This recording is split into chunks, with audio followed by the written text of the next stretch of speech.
my land, you This is not your land. It belongs to these families. land, you son of a bitch. I'm gonna kill you and the Palestinians. This is my land. God gave it to me. Nazi. I will kill for the idea to be a Jewish state in a Jewish land.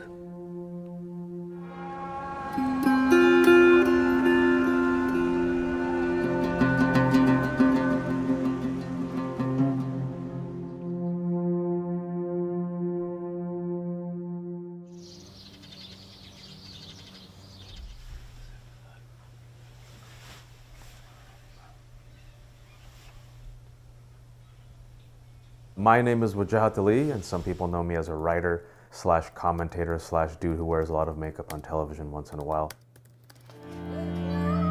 It always seems that like white writers get to talk about Muslim radicals and extremists, but like Muslims are never allowed to like go talk about like any other radicals because we're seen as too sensitive, too emotional. Be a good boy, Abu. You know, growing up, I can say as a son of Pakistani immigrants, Israel was a colonizing force, a force of oppression and injustice. I want to go talk to Jewish fundamentalists, these settlers in the West Bank.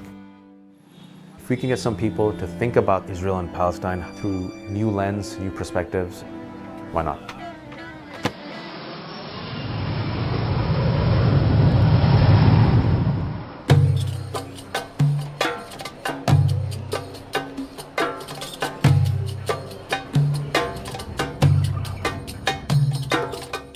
In 1967, fearing an attack from the Arab world, Israel went to war.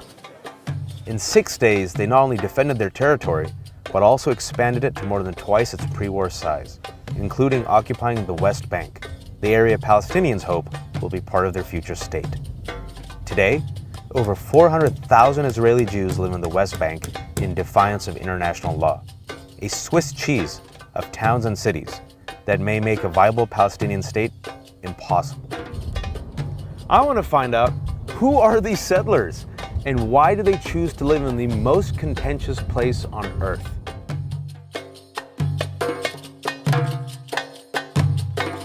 I feel like I'm in a very wealthy American suburb.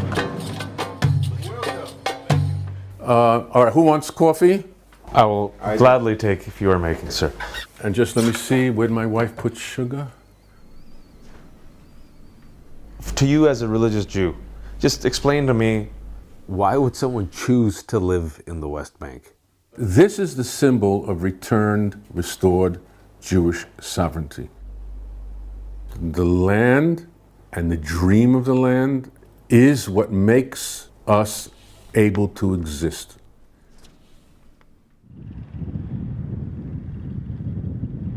Now we're coming to, I think, one of the more historical things that justifies our being here, what we call the Tell of Shiloh, the archaeological mound.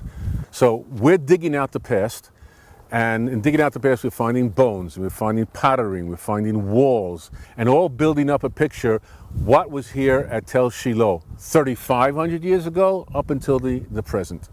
So there's many Palestinians who say they have a greater right to this land than you, an American Jew, born, last time I checked, in Brooklyn? Bronx, sorry, I stereotyped you. So go ahead and keep digging 10,000 years. I'll show you the key to my great-grandfather who was here. I assume that he does have the key to an actual home that existed here from his grandfather. I don't dispute that. It's who was here consistently, century after century, millennia after millennia. And that belongs only to the Jews.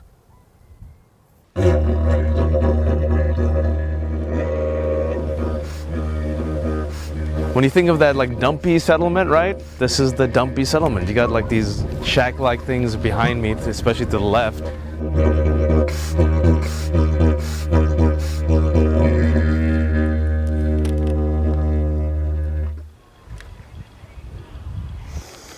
So you were the first house? The first anything. Well, weren't you afraid of, I mean, there's nothing here. There's no grocery store, no gas station, no hospital, no neighbors. Good. According to me, that's what I dream of. Everything is belong to us. By history, by archaeology, by theology. I spent my last 2,000 years as a foreigner, as someone that exiled from this country, in Iraq, in Poland, in Russia, in Germany, in no matter where. I won't be foreigner again.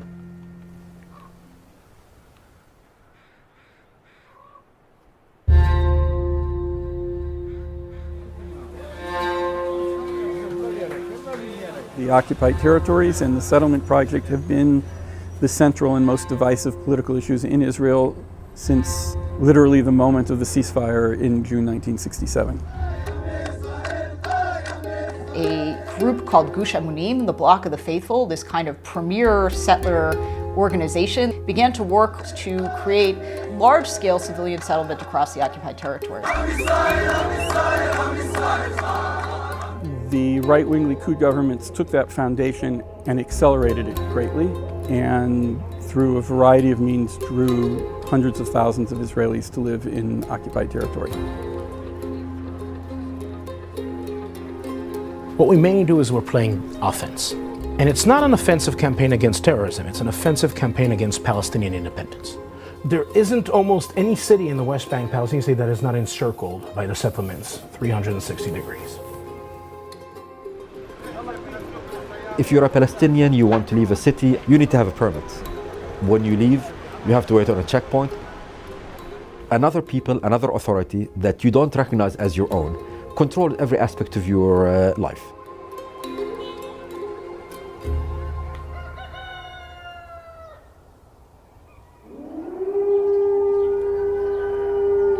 Three Israelis were killed by a Palestinian terrorist in the settlement of Halamish in the West Bank over the Jewish Sabbath. Guys, can we actually stop by on the settlement where this attack happened? And can we do a quick stopover?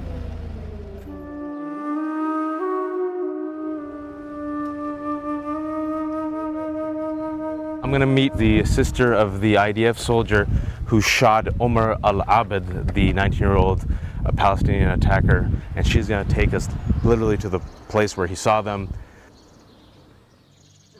My family heard the screamings, and my brother ran out, and he jumped over the bush over here. From the window, he saw the terrorist who was stabbing Yossi, my neighbor. He shot over there, and he managed to neutralize the terrorist who fell down on the floor. And then they ran into the house, and they saw an awful, awful scene, bleeding all over the floor.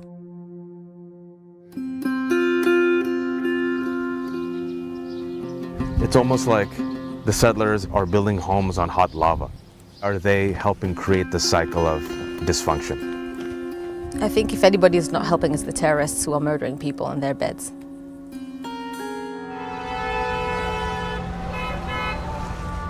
I'm about to go talk to Omar's parents. Do you condemn what your son did or not? أنا بحملها للاحتلال لنتنياهو يعني مش صراصير نتكتل هم ما يتكتلوش سيدنا محمد صلى الله عليه وسلم العين بالعين والسن بالسن.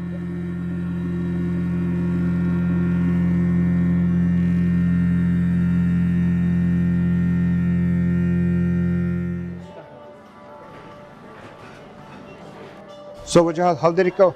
I'm dying to hear. We visited the family of this guy, this 19-year-old Omar. So we meet the father today. So what was the father's point? I didn't see any remorse. I didn't see any condemnation from him. There's posters of Omar everywhere. You know, I think he was very proud for what he did. But no kidding, Omar is a hero now. Isn't it interesting that in the holiest real estate on earth, where God thrives with all of his prophets, I have not thought about God in the past week. I haven't seen God anywhere.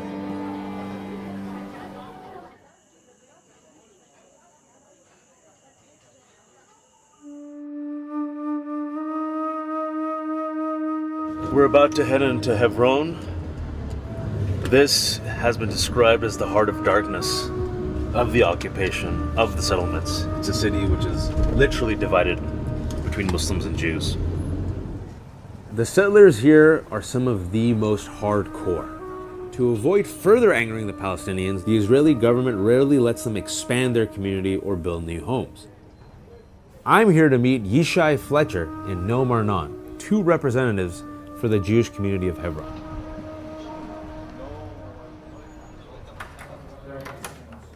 The Jews in Hebron today are in a ghetto.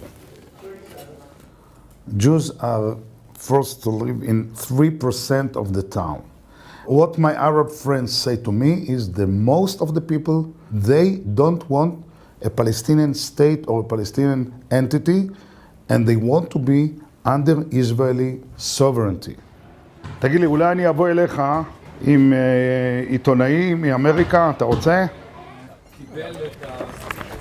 גם היו אנשים אמרו אנחנו רוצים תחזור ישראל לשטחים. כן, כן. אף אחד ברחוב אמר לו לבחור, אמר לו לא רוצים. Many Palestinians would say Noam and Yishai are simply using you for pro-Israel propaganda. How do you respond to that? הרבה אנשים היו אומרים אני לא ראיתי בעיניים שלי יהודי שחט ערבי כמו הערבי יש בעיראק בסוריה.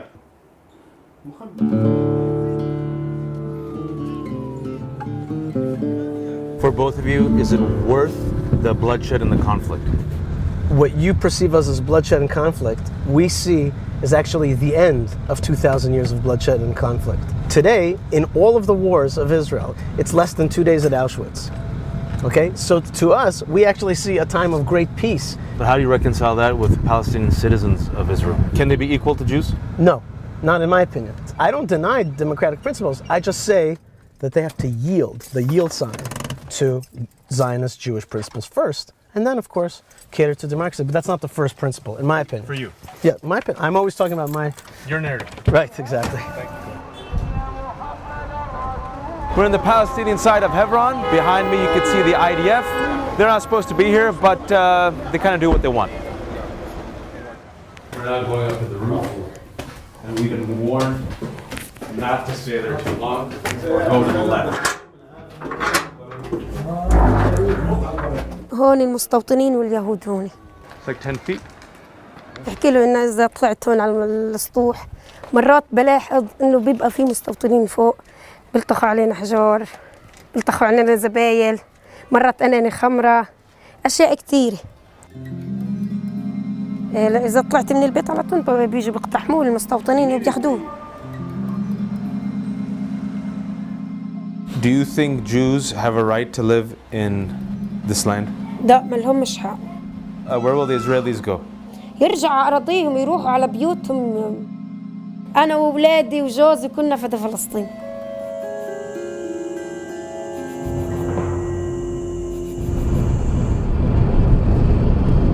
How are you feeling? I feel sad, man. I feel sad. Now I'm thinking about you asking me, I feel really sad. I feel sad hearing every single story. I felt sad, even the story of the settlers, because I feel like they missed the mark, you know? They missed the story of Abraham. They missed the spiritual lessons of what it's about.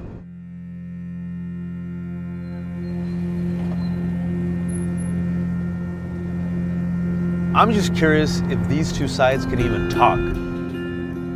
I'm about to go meet Rabbi Hanan Schlesinger. He's one of the leaders of this NGO group called Roots, which brings Israeli settlers and Palestinians together for dialogue.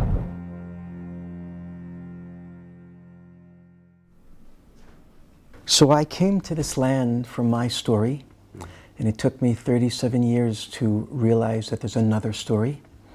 And now my mission in life is to help both peoples appreciate there's two stories here, and they're real and they're human and they're legitimate.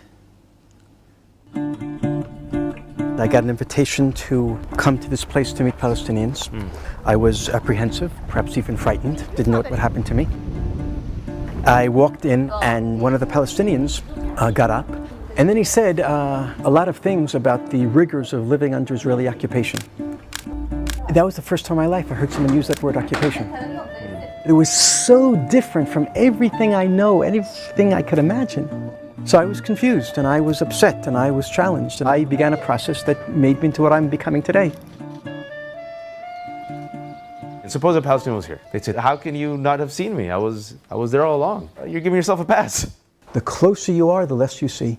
the attitude of colonial America to the Indians. There's the attitude of America to the blacks. We've done things, we, I mean human beings.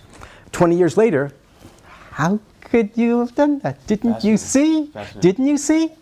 The way that my people are settling Judah and Samaria is unfortunately coming at the expense of the Palestinian people. I think that's a fact.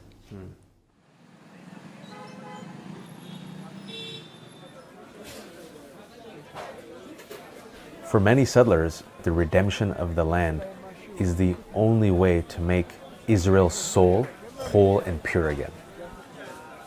And yet the irony is, I believe that Israel is on the verge of losing its soul by redeeming the land, by expanding, by creating more settlements. I see Israel and Palestine hijacked by absolutists from all sides. As the world's burning, those two will be dancing together.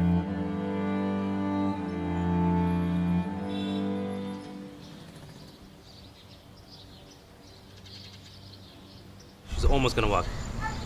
5? Oh, she's doing it. 6?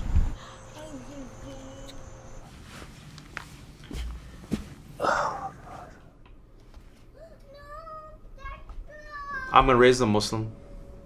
It's up to them whether or not they want to be Muslim. I don't want them to be animated and fueled either with a zealous love or a hate, inspired by buildings and land like I see it happening here. You know, I hope they see beyond that. This is my land, you This is not your land. It belongs to these families. land, you son of a bitch. I'm gonna kill you and the Palestinians. This is my land. God gave it to me. Nazi.